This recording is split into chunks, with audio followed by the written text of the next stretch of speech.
Jatayu national park Kerala రాష్ట్రంలోని కొల్లం జిల్లాలో చదయమంగళం అనే గ్రామంలోని ఓ గొప్ప పర్యాటక కేంద్రం.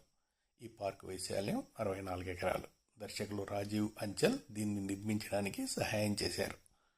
కొండ మీదకి వెళ్లేందుకు కేబుల్ కార్ సౌకర్యం కూడా ఉంది. సందర్శన వేళలు ఉదయం 10 గంటల నుంచి సాయంత్రం 5:30 వరకు. హెలికాప్టర్ ద్వారా కూడా రైడ్ చేయొచ్చు. 2,500 రూపాయలు ఒక పర్సన్కు ఛార్జ్ చేస్తారు. ఇక్కడ ఉండేటటువంటి జటాయు పక్షి విగ్రహం ప్రపంచంలోనే అతిపెద్దది. ఈ శిల్పం 200 అడుగుల పొడవు, 150 అడుగుల వెడల్పు, 75 అడుగుల ఎత్తు ఉంటుంది. ఇతిహాసాల ప్రకారం రావణుడు సీతను అపహరించి తీసుకుపోయేటప్పుడు జటాయువు ఆమెను రక్షించడానికి ప్రయత్నం చేస్తాడు. రావణునికి వృద్ధ జటాయువుకి జరిగినటువంటి పోరాటంలో రావణుడు జటాయువు యొక్క రెక్కలు కత్తిరిస్తాడు. అప్పుడు ఆ పక్షి ఈ చదయమంగళంలోని రాళ్లపై పడిపోతుంది.